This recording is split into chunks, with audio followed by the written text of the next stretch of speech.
こんにちは、東京ベジライフです。今日は皆さんを春のピクニックにご招待します。都内では今週末にも桜が満開を迎えるそうで、お花見の予定を入れている方も多いと思います。美しい桜を満喫する会、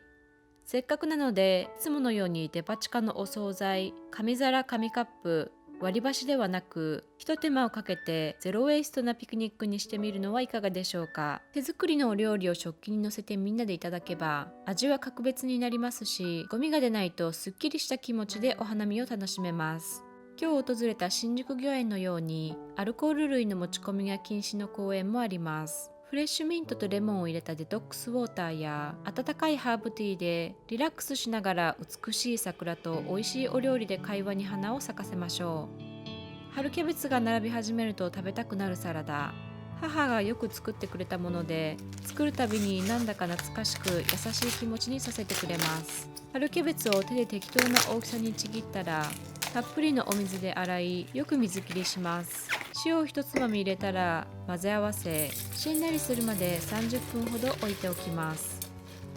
大葉は千切りにし、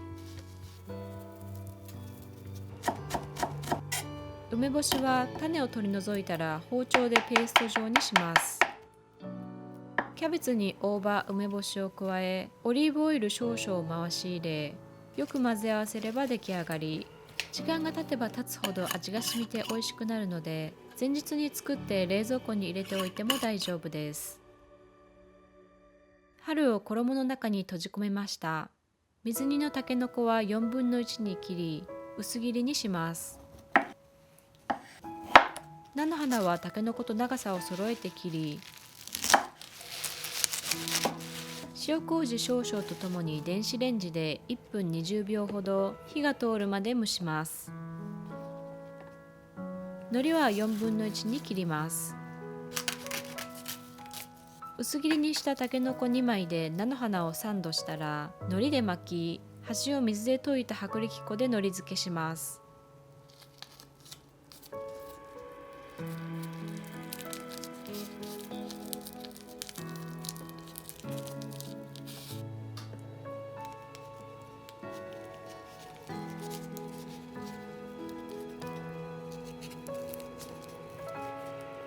多めの米油をフライパンで熱し、水で溶いた薄力粉を薄くつけ、揚げ焼きにします。よく油を切ってから重ねずに詰めるとベタつかずに、時間が経っても美味しくいただけます。ふきとえごまの焼き飯を塩いなりさんに、油揚げ4枚は半分に切り、熱湯をかけて油抜きします。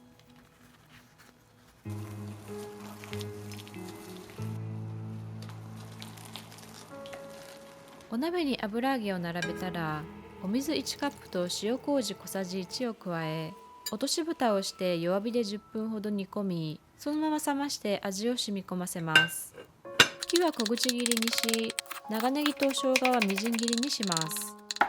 フライパンに米油、長ネギ、生姜を入れ、弱火でじっくりと香りを出します。いい香りがしてきたら、火と塩少々を加え、炒め合わせます。炊いたご飯お茶碗2杯分を入れ、炒め合わせたらえごま少々を加えます。えごまはプチプチとした食感が美味しいのですが、手に入らない場合はごまを加えてください。最後に醤油を少しだけ垂らし、焼き飯は完成です。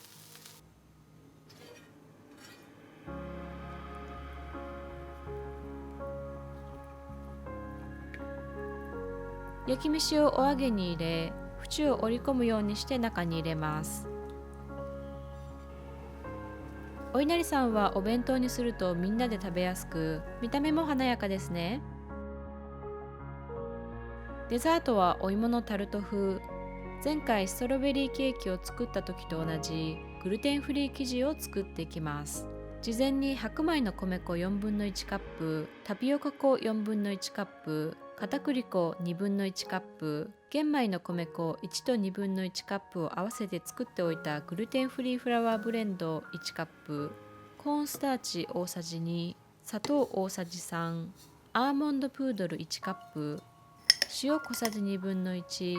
ベーキングパウダー小さじ2、ココナッツオイル大さじ3を混ぜ合わせます。コナッツミルク4分の3カップにレモン汁大さじ1を合わせたサワーミルクを成形できるくらいの硬さになるまで生地に少しずつ加えます。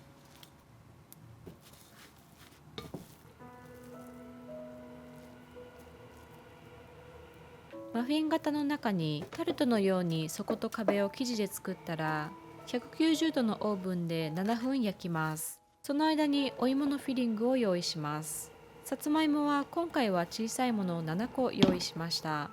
よく洗って耐熱容器に入れたら、電子レンジで7分ほど柔らかくなるまで蒸します。柔らかくなったら熱いうちに皮を剥きます。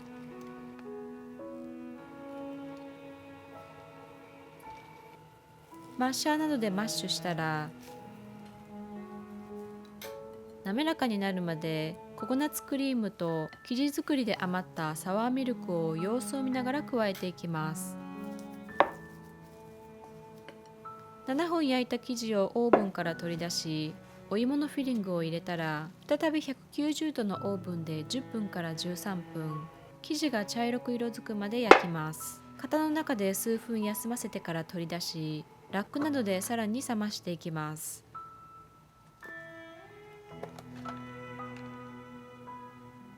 マフィン型がなかったり、タルト風に成形するのが面倒な場合は、生地を丸く1センチくらいの厚さに成形し、その上に同じように成形したお芋のフィリングを乗せて焼くと、美味しいミニタルト風になります。サクサクの生地にしっとりとしたお芋の自然な甘さがホッとするデザートです。